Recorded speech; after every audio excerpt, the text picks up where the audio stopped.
then? Everyone ready to go? Looks like Marco is here. Hey, Ulrich 3 is here. Hey, Ulrich 3. Tom is here and George.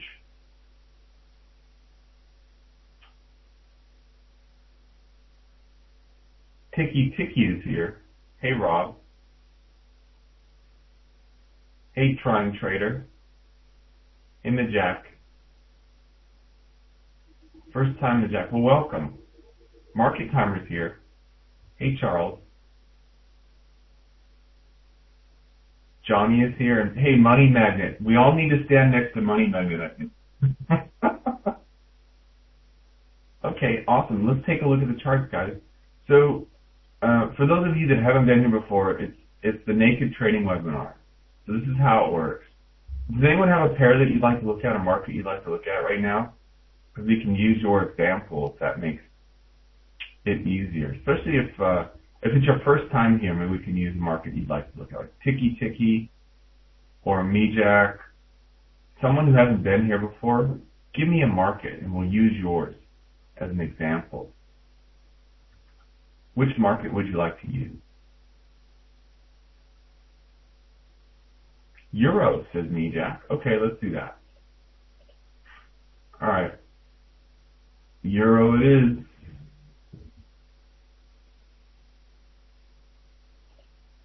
Tom said some of the currencies just spiked up and down about 35 minutes ago. Can you explain why? Unfortunately, I am unable to explain that. It just woke up, so I have no idea what's going on. However, I bet someone else here does. I bet someone else can tell you what happened. I don't really follow the news either, Tom, so unless it's something major like interest rate announcements or the non-farm payroll, usually those are the only two things that I really pay attention to.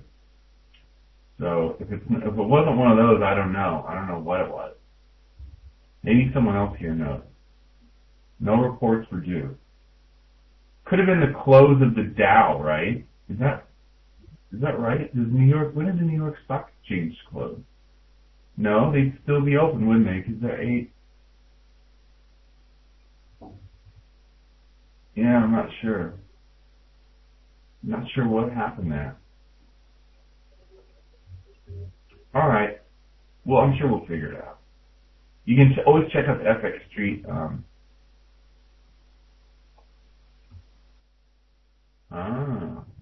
You always check out the FX Street calendar. There's things there. Like about 125 days. Huh. Very interesting. See, what you see here on the chart is these are the areas that I'm drawing here on the chart. So let's go back. So I was on the daily chart. So let's say I want to trade the daily chart on the euro. So I have a chart like this. So then I decide, all right, I'm going to go to the weekly chart. I go to the weekly chart, and what I'm going to do is I'm going to draw in these dashed lines. These are my support resistance zones. I call them zones because they're beer bellies.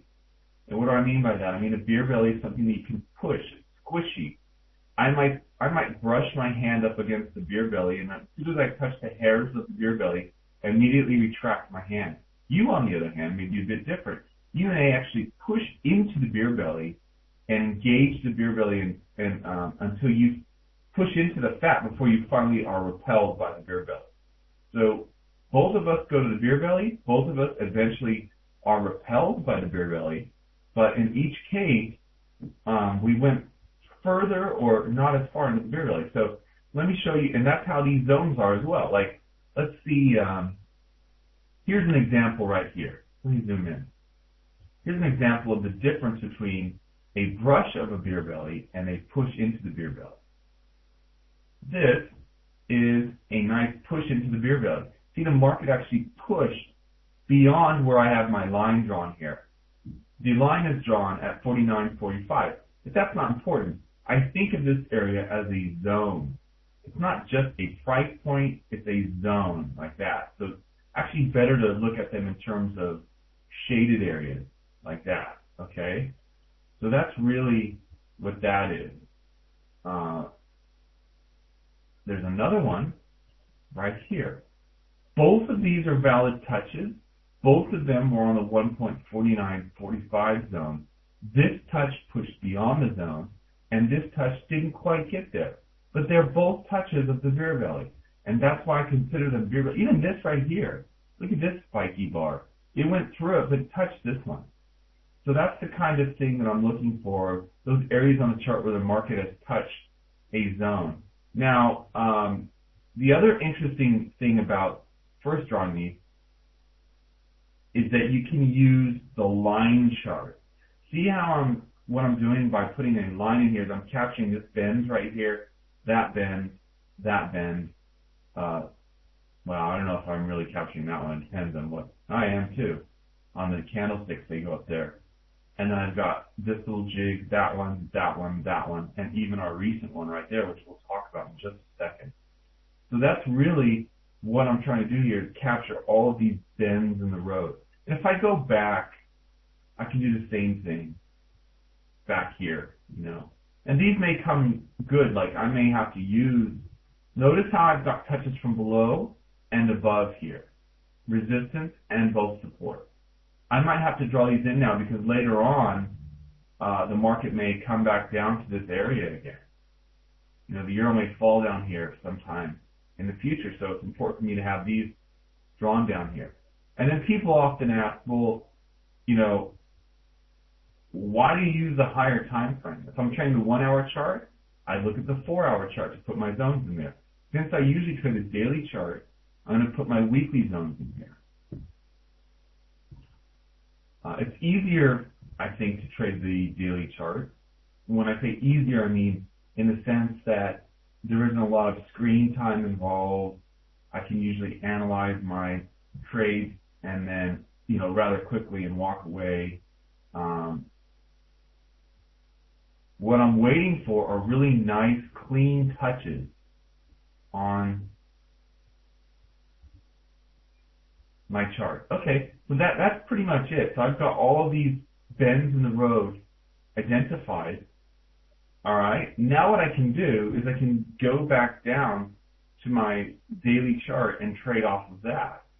And so now I'm set. I'm ready to go. Now occasionally I may find that I've missed one or something, and I might put it in on the daily chart. Like for example, maybe it makes sense to put one here to capture this touch and these touches over here. Maybe if I go to the line chart, I go, well, there's probably going to be one somewhere in about this area. And so I'll do that, right? So that captures this touch, these touches, and then this one here. But generally speaking, the reason why I use the higher time frame is I don't want to have too many zones on my chart. Because why? Because that's where I'm going to take my trade. I want to make sure when I take a trade, it's in a really good spot. So, once I've got my zones drawn, now what I can do is wait for the market to go to these zones and print a valid buy or sell signal. I'm basically hanging my hat on the fact that the market has repeatedly reversed at these areas. So that's why I'm looking to take trades here. So what is one thing that we look for when we're looking for these areas? What is one sort of price pattern that I look for? One would be, I don't consider round numbers as support and resistance zones, Tiki.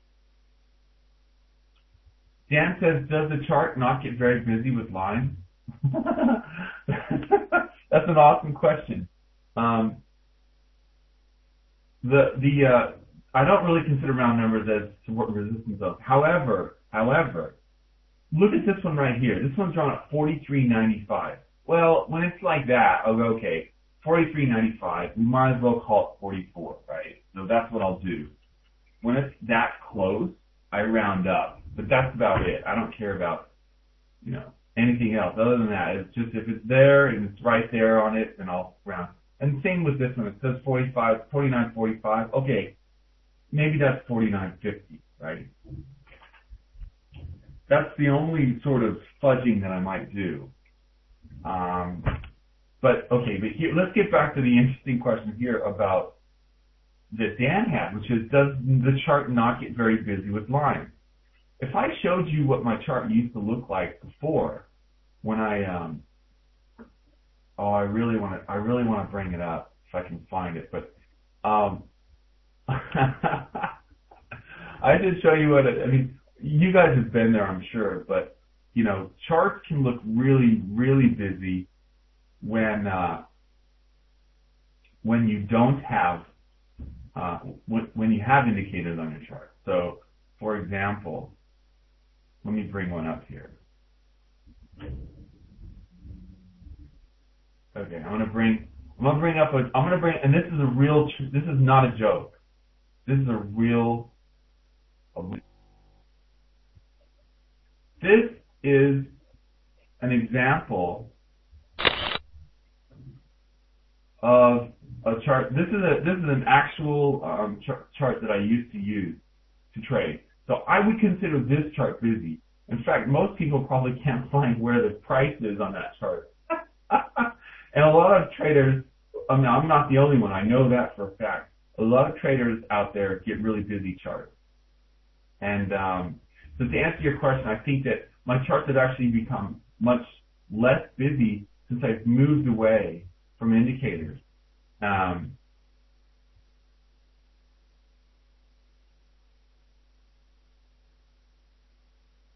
So since I've moved away from indicators, you can see on this chart, it's actually the Canadian dollar 1 hour chart, although good luck finding the price on that one. So let's go back to the charts here. So basically what happens here is I'll draw horizontal support resistance. Trend lines are a little bit difficult, Dan. Dan has another question about trend lines. I find trend lines a little bit difficult, and the reason why is because everyone draws them differently. So, whereas there might be one trend line drawn here, and this area right here is considered a breakout by some traders, where the market trades up beyond the trend line. Other traders may have drawn a trend line like this and said, no, the breakout didn't come until over here, this area over here, and both of them actually ended up being, fake out. So trend lines for me tend to be a little bit difficult. I will occasionally put them on when they're painfully obvious, but most of the time, what ends up happening is horizontal support resistance works just fine. And I would say that this chart right here isn't very busy. The fact that there are 1, 2, 3, 4, 5, 6 zones on the chart, and those 6 zones span 1,800 pips, I would say that's pretty good. And I would say for me that's nice. About every 200 pips or so, there may be a zone where on the daily chart, every 200 pips or so, there may be a zone, but in this one it looks like they're about 300 pips apart on average. So I wouldn't say that they're too busy. What I'm really waiting for is the market to print a price pattern at the zone, and that is going to give me my catalyst, my reason to trade. Yeah. Now there are many traders that I know that I've worked with that use trend lines, and they use the same price patterns that I use, but they use trend lines and they trade off of those. So let's look at an example of one of these patterns here. One way to do it is to simply go back on the chart and then just, I can actually zoom in here. Go back on the charts here. And then slowly advance 1 bar at a time until I get to something.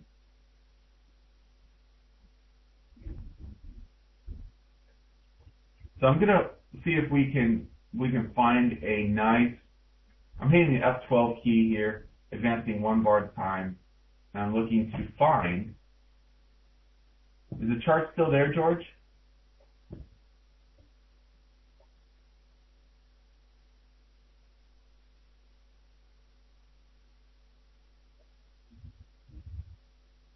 So I'm going to go 1 bar at a time here and find something nice.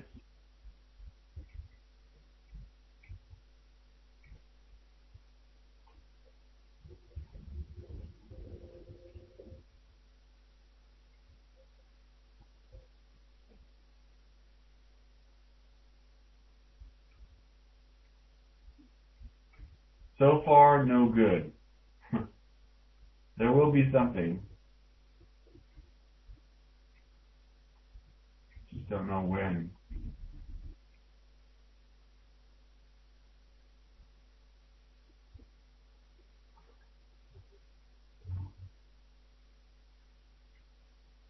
All right, let's see here.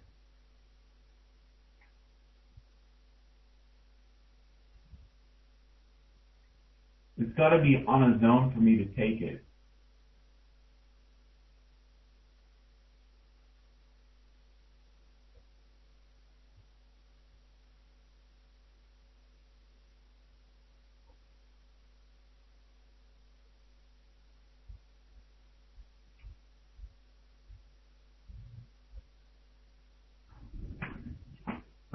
This is an interesting bar here, but we're not going to do that one.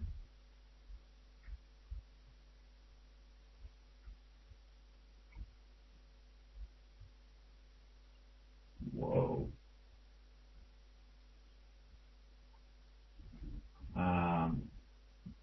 Okay.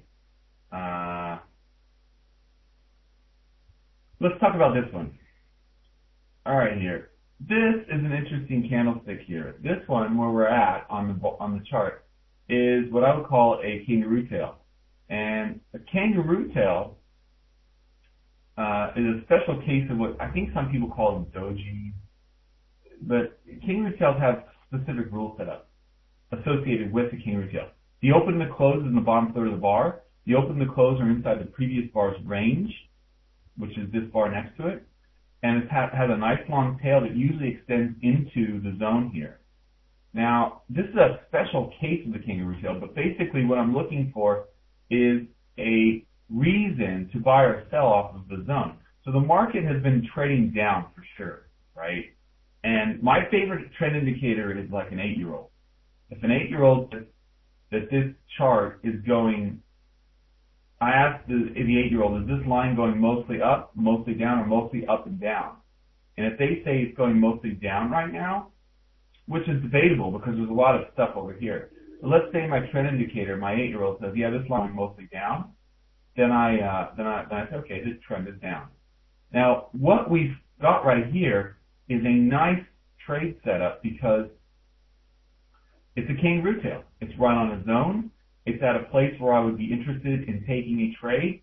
So what I'm going to do here is I'm going to, it's got all the rules that are set up with it. Everything associated with this kangaroo tail is right. The open and the close are inside the previous bar's range, just, right? The open and the close are on the bottom third of the bar. The candlestick is printed on a zone. No free space to the left, says Colin. And that's why I kind of hesitated when I looked at this one, because it's a with the trend type kangaroo tail. When we get a normal reversal type kangaroo tail, it should have a lot of space to the left. And what Talon is talking about, it's a very good point. I was kind of hoping to avoid it, but you guys are too sharp. So basically, this is space to the left. How much of the kangaroo tail, in this case, has room to the left? How much of it is printed in a unique area? And this much of the kangaroo tail has printed in a unique area. And we have to go back 1, 2, 3, 4, 5, 6, 7 bars. The 7th bar is where we find where the market's traded. Now, generally speaking, I like to see those setups to have more space than that. But since this is a with the trend one, I know since it's going with the trend, I'm probably not going to get a whole lot of space. Why? Because the market's been following this way. So how would I trade this one? Well, I would decide, okay, I'm going to put my stop loss up here, and I'm going to make this a different color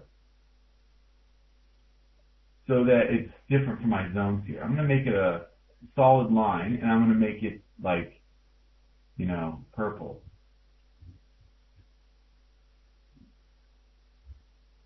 Rob says, will you have belt example rules? Yeah, I certainly would. We can do that. We can go into belt. That's timely, Rob. Yeah, so the question here from Dan is, okay, so you're using the weekly chart to get your zones, and you're using the daily ones to trade off of. And the answer is yes. Yeah, so what I'm doing by the weekly chart is I'm identifying those very important zones, because the important zones are always going to show up on the higher time frame. And I would recommend that for any time frame. If I'm trading the 1 hour chart, I want to trade at least off of the 4 hour zones, if not the daily chart zone.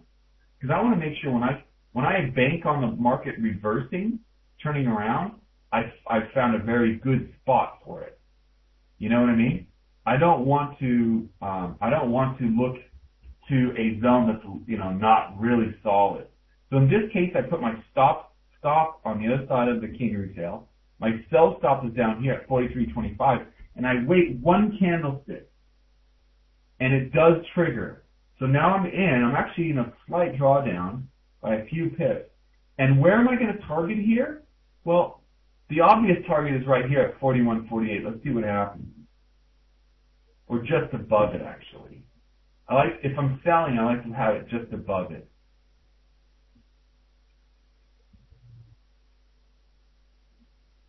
So my profit target is going to be right about here. Right about there. All right, and let's see what happens on the next one. Oh, we already saw that. Ooh. Now it's still bearish. I mean, we're not in slight profit. We're in a slight. Okay, at this stage I dump it. It's going to go up here, and I get out of this trade. I don't wait for it to hit my stop here. It hasn't. Both candles missed my stop, but it's gone 70% of the way to my stop. So I dump it now for a loss of 75 pips on that one. That's a loss of 75 pips. Because I know it's going to, and it did go back up there. Okay, I'll keep chugging along.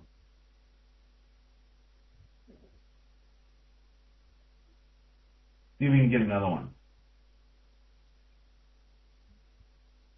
Dan says, do you use intraday stops? I use my emergency stop loss, like you saw on that kangaroo tail, was 44.60.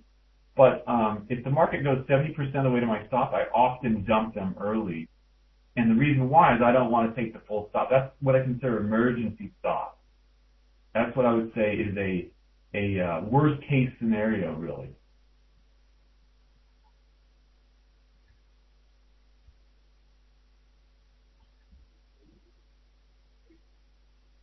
Now we're in a bit of a consolidation area here.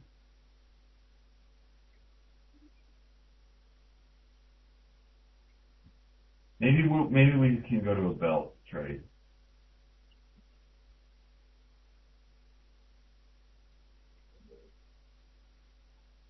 I want to find one more kangaroo tail if I can.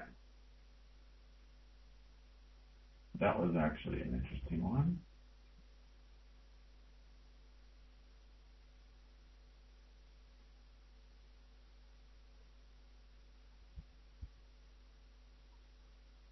Notice this one right here. Let's say you decide to take this one. It's not really a kangaroo tail. The open and the close are not inside the previous bar's range, right? The close is outside the previous bar's range. And the next bar didn't trade higher anyway. There's two reasons why that one's not a nice setup there.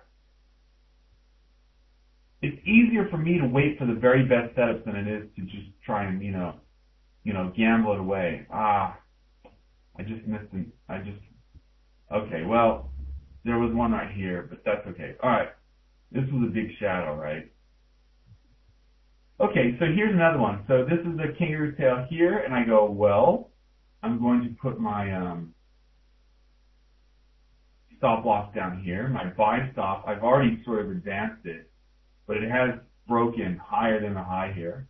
And then I go, okay, let's go. It's triggered it, and I've got, it looks like I've got profit target up here, where my old line was.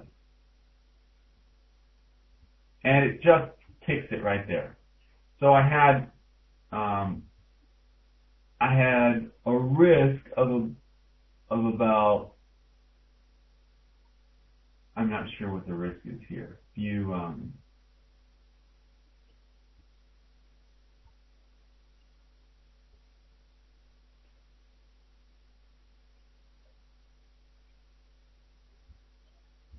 Here you go. So the risk here was about 169 pips, and the reward was about 180 pips or so.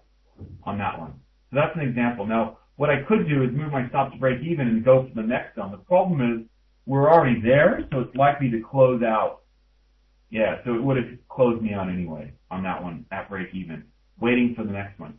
So that's an example of the kangaroo tail. But what's probably more timely, given where we're at with certain markets right now today, is to look at belts. A belt trade is actually quite rare, particularly on the daily chart. They are rare. But what I found is that they are extremely profitable for me, and they do quite well. I would encourage everyone here, if you're interested in testing anything, you should probably take a look at Forex Tester. Forex Tester allows you to do what I've just done here, which is advance the charts one bar at a time back in time, so you can see what may have happened had you traded a strategy over time. And what I've done with the belts is I've done this on many pairs, and it's an extremely reliable setup. So let's talk about it because it's pretty cool. Let's see if I can find one here. A belt is a candle. Actually, I know where one is. There was one on the. We're going to come back to the euro in a second, but there was a great one back here on the Aussie dollar. I remember this one for sure. Let's see. Here we go. This is what a belt looks like right here. This is right. Actually, in some ways, this one's a little bit weird. Let me zoom in so we can see it. Right here, this is a belt.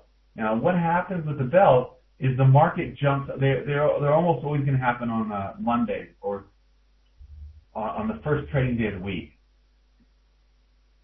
So notice what happened here on the 18th of June. It closed. The market closed at 87.18. Then on the next day here, we see the markets opened all the way up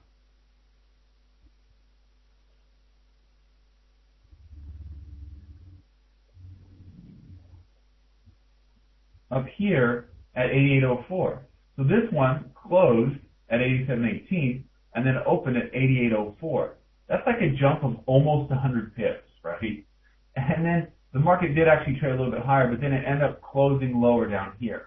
Now, a belt doesn't have to have this little gap here. You can see there is a little gap between the two. But the more the belt sticks out from the previous market price action, the better. And this belt right here shows us an example of what I would consider to be a really high probability trade. So when the market does this right here, I get excited because what I want to do is trade just like we did the kangaroo tail, right? I'm going to use the same rules. So I'm going to put my sell stop down below the belt. My stop loss goes above the belt, right? And then, the zones aren't really drawn in here on this old chart here, but obviously, there's a pretty good shot at a zone down here, and it looks like there's going to probably be one down here or down here, right? Probably right around here. You could maybe make a case for one being right here, but I'd have to back it up and see. So we'll just say like that for now. Okay, so now I'm going to go, and what's happening is the next bar has in fact triggered my sell stop on the belt, and then the belt falls down to the next zone, and it doesn't quite make it down to the next zone down here. So it just went the first one.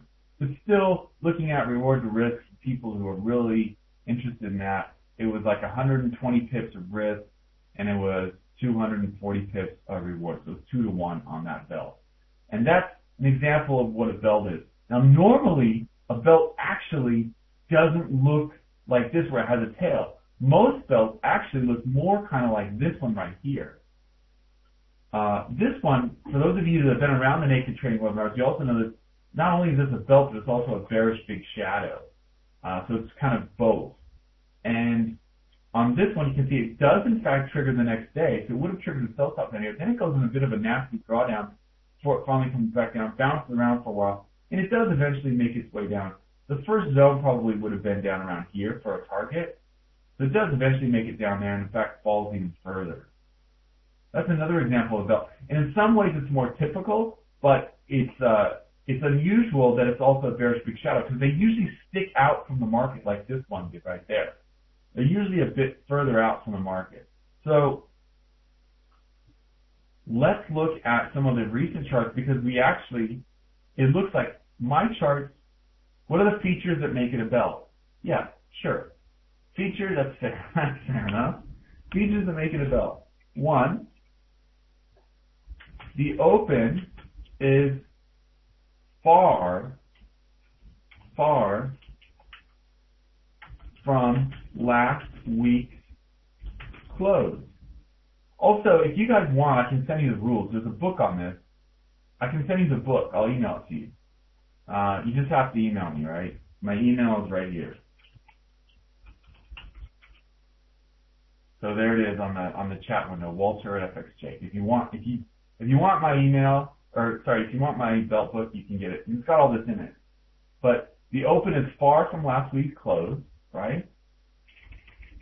For bearish, the close is near the low. Bullish, close near the high. When I say near, it's got to be within, like a few pips or so. On a daily chart, it should be really, really close. Like, look at this one.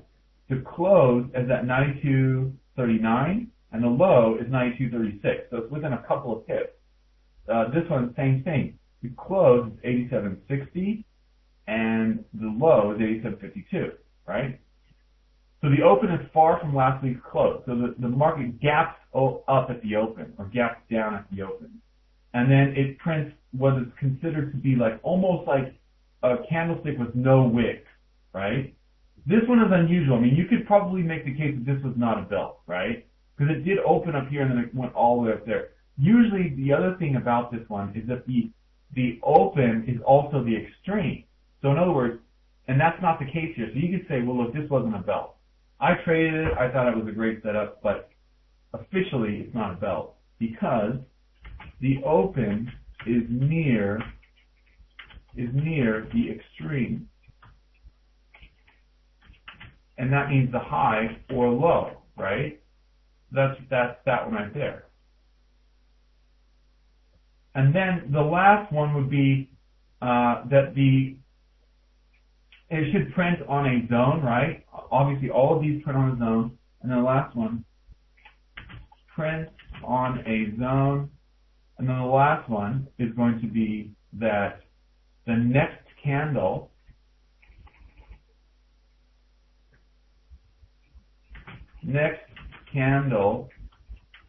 trades lower if it's a bearish belt or higher if it's a bullish belt. So let's look at some examples here. This is actually really timely, and I'm glad. Who brought it up? Rob did. Yeah. Rob did. I'm glad Rob brought it up because it's a very timely one. You don't get these aren't going to happen often, but if you've tested them in Forex Tester or gone through and hit the F12 key like I have here in MetaTrader, you'll notice that they have really high reliability. They do for me, and they do for a lot of people I know. But don't take my word for it. Anything I say, anything anyone says, I would say test it for yourself for sure. So those are the rules there. The open is far from last week's close. If it's a bearish one, the close is down near the low. If it's a bullish one, the close is near the high. The open is near the extreme. It prints on a zone, and then the next candle trades beyond the belt to sort of trigger that sell stop or buy stop. So that's basically what a belt looks like. Those are the features there.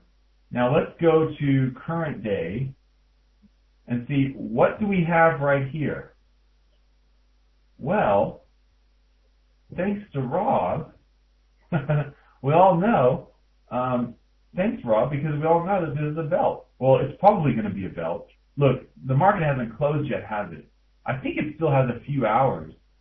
I think the market has got about another hour and 20 minutes to close on here because, yes, yeah, because it closes at 5 o'clock New York time on this chart, which is pretty standard. So this could still end up closing really high up here, but I think it's quite unlikely. And so how would I trade this belt? Well, officially, it's on a zone, on the 103.63 zone. It would be nice if it had a little bit more space, if it printed away from recent price action, but it is a belt. It is a belt. It will be a belt if it closes down near the low. It needs to close pretty low down there. It's pretty close right now where it is, but if it closes down near the low, then that would be considered a belt. I would put my sell stop down here below the low. My stop loss goes up here above the high, and then I'm going to look to take profit down here up just above the next zone. If it can clear this zone, then I'm looking at taking profit down here at this zone. So that is a belt. And you'll notice that this is not the only pair today that is looking like it wants to print a belt. In fact, many, many pairs have printed belts. Let's look at the Canadian dollar. Well, yeah. I mean, I don't really like this one because it's kind of in traffic. Not a lot of room on that one. Yeah, the pound, again, it was a very small jump here. It's better on the, Rob says the only problem is if it closes right into support, it'll be risky somewhat. That's absolutely true.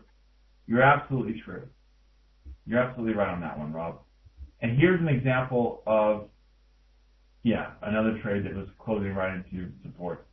This bearish big shadow over here. So yeah, so the belt, it would be nice if the belt had room to the left. So if the belt printed an area like here, where I can go up here, where I go, oh look, I've got all this room to the left here.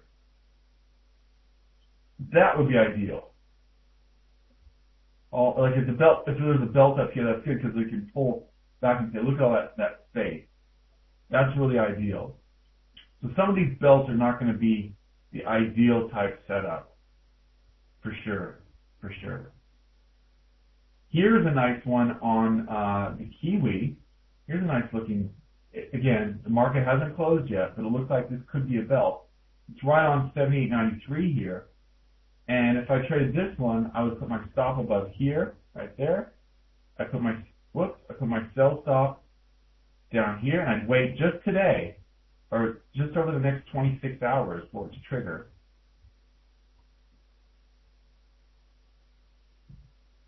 And then down here will be a target. So that's a Kiwi belt right there. Dan says, would not this work better on the hourly charts? Are used to center and exit and manage a trade? You need to test on the hourly charts. I actually do this every week, actually. Every week, I do on my little website, we do look at belts at the beginning of the week on the hourly chart. So you're right, Dan. Yeah. Now, you'll notice, of course, that this belt here on the Kiwi, on the daily chart, it started as a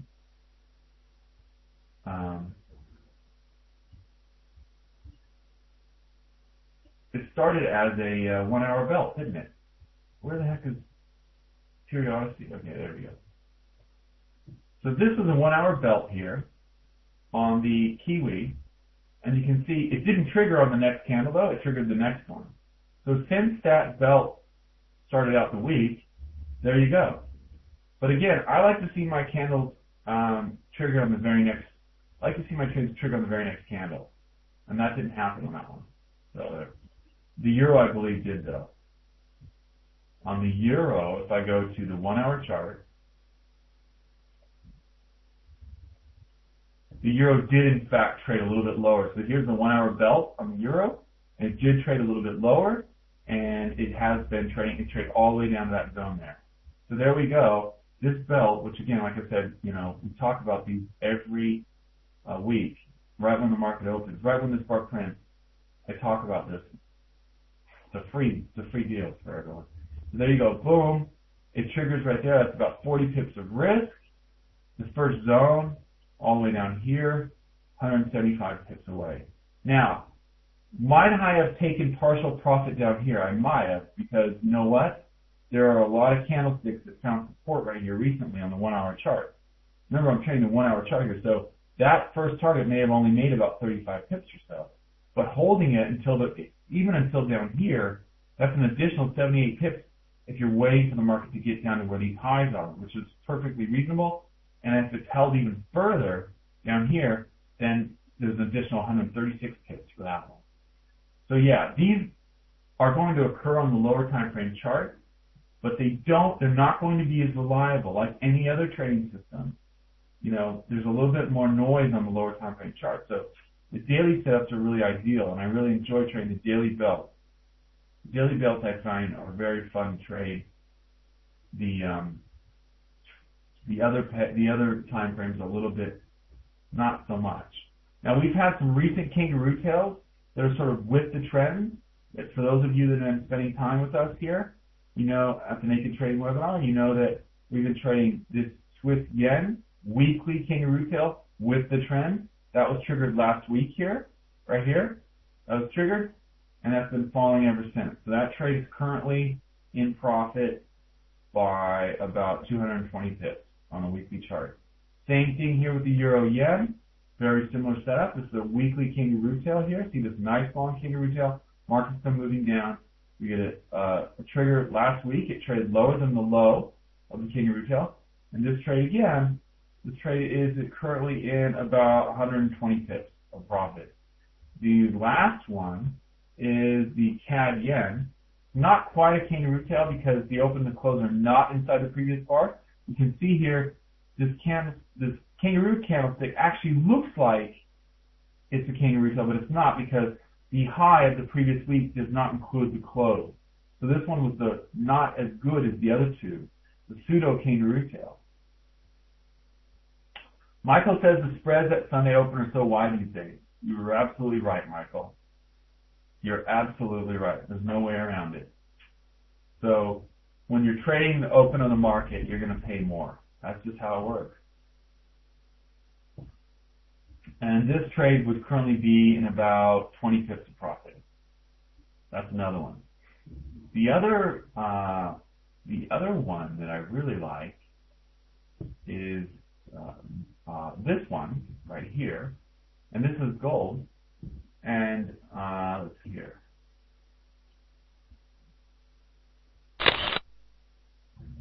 This is one that I actually traded.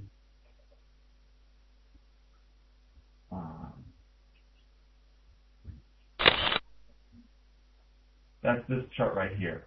So you could probably spot the kangaroo tails on this one. There are several. How many can you find here on this chart?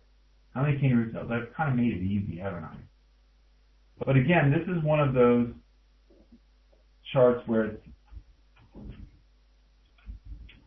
it's really kind of with the trend type kangaroo tail, right? That's really what it is here. It's a with the trend type kangaroo tail.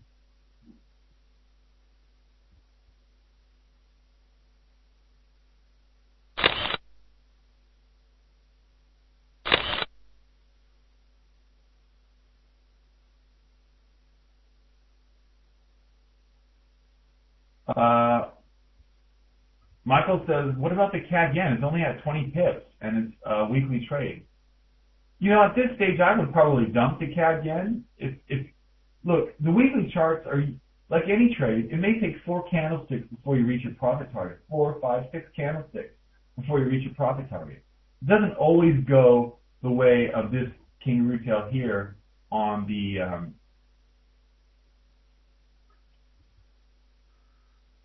on our gold chart, right?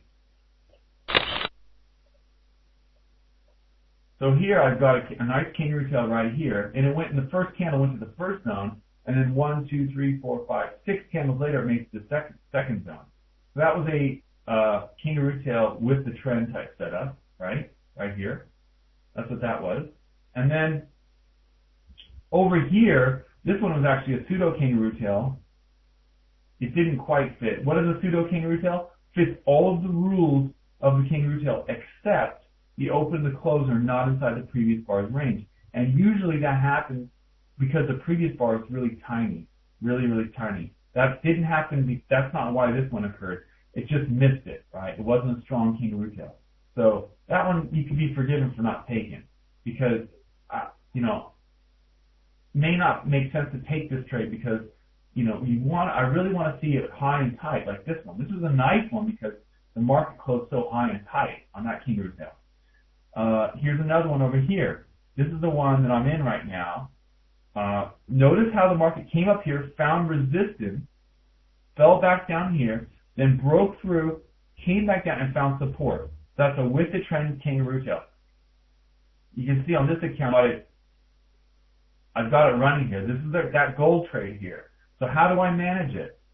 I manage it so that it's at break even right now, right? My trade's at break even because I open at 17.28. My stop's at 17.29. So it's at break even at this stage. I want to make sure that this doesn't turn out to be a loser, right? This trade isn't being a loser at this stage. That's this kangaroo tail right here, this one right here, where the market came back down, printed a nice, right off of where it found recent resistance, it found support. It broke higher the next day, it made it to the first zone. Now it's come up, it's flirting with this zone up here. It came down. Now last week, it fell down a bit, and I thought, okay, what can I do here? Am I going to close out this trade at a small gain, or am I going to hold it? The answer was given to me by the market. The market came down 3 days, and it printed again, this is a pseudo kangaroo tail, because the close is not inside the previous candle's range. And I said, if it bounces off this level, I'm going to hold this trade. Look what it did. It bounced off the level. It's a really nice, strong, bullish bar. That tells me that it's probably not over yet. I've had 3 half-hearted attempts at a lower move, and then I had one nice, bullish bar that pretty much almost wiped out those all 3 days. So that tells me the market's still in up mode at this stage. Now, when it gets to 1810, things may change. I may have to take some profit up there, right? But that's an example of how I would manage a trade based on what the market is telling me. The market's telling me it's going to bounce off of this zone here. Remember, it hit resistance there, it found support. It hit resistance over here, it found support. Same sort of thing. It's just sort of laddering up. So that's another example of with the trend type kangaroo tail. Are there any other charts anyone would like to look at? I think we're about out of time, folks. Just about out of time here.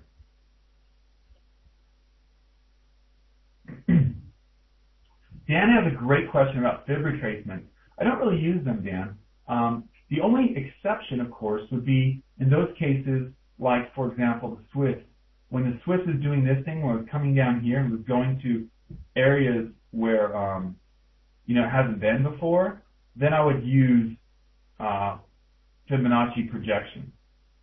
So in other words, if the market's made an all-time high and an all-time low, the Canadian dollar was doing the same thing recently, where it was making these lows.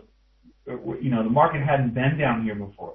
So the way to do that is to take a fib, you draw from a high to a low, and then it gives you like a fib extension down here for profit targets. Round numbers might also work. You'll notice that my fib is kind of broken because I have it set to 33% because I want to see if my kangaroo tail is in the top third of the bar or the bottom third of the bar. So that's why my fib grid is sort of not right. But yeah, so to answer your question, Dan, if the market's at an all-time high and all-time low in sort of breakout mode, then I might use fib extension for target. Yeah. No, in fact, I'll show you. The other question from Michael is, does the yen intervention affect your trading at the moment?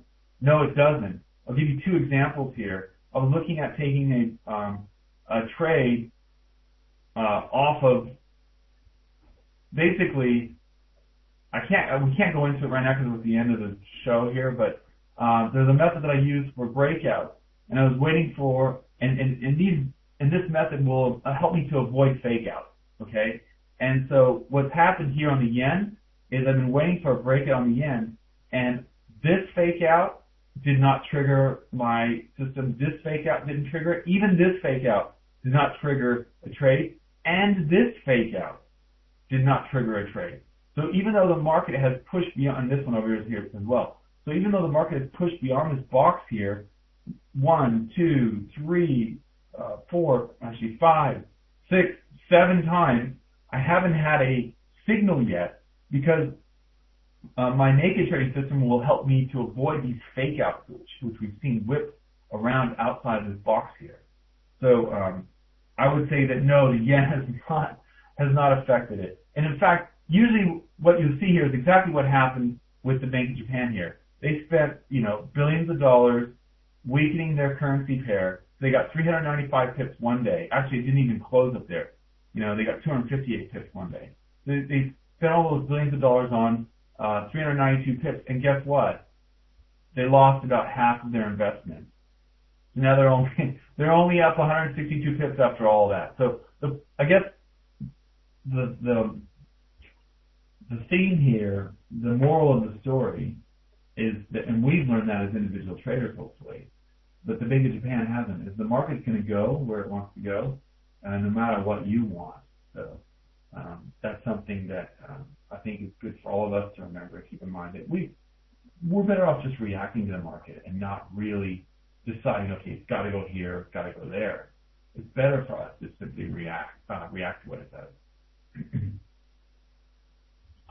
Using daily price bars for trade entry, Dan says, using daily price bars for trade entry management and for entry and management give the potential daily range, the position size must be very small to manage the risk.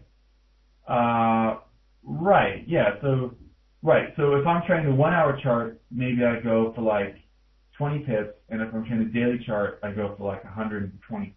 So, yeah, so you just adjust your lot sizes. So, if you're using a broker that allows you to adjust your lot sizes, that means that you can specifically keep your risk at the same percentage, no matter how far your stop loss is. So if I'm trading the 1 hour chart, my risk percentage is 2%, and if I'm trading the daily chart, my risk is at 2%. Yeah. It works both ways, Dan. So remember, if we're going on a daily chart trade, we're probably looking for at least 100 pips or so. And if we're going on a 1 hour chart trade, we might only make 20 or 15 or whatever, 25 or something like that. So yeah, it works both ways. All right, guys. Thanks for spending time here. I really appreciate it. I'm glad that we had this opportunity, and we have another one next week, right? So I hope that you guys have a wonderful trading week. Thanks, Manoj. See you, Michael. Take care, Bridge. All right, Dan. Thank you. See you, Ulrich3. Ulrich, I'm going to send you an email. Thanks, Chantal. See you, Rob. We can't do the dollar index. I would love to, but we're out of time. Sorry, Dan. I would love to. See you guys. Have a great trading week. Bye. See you, Jack. Bye.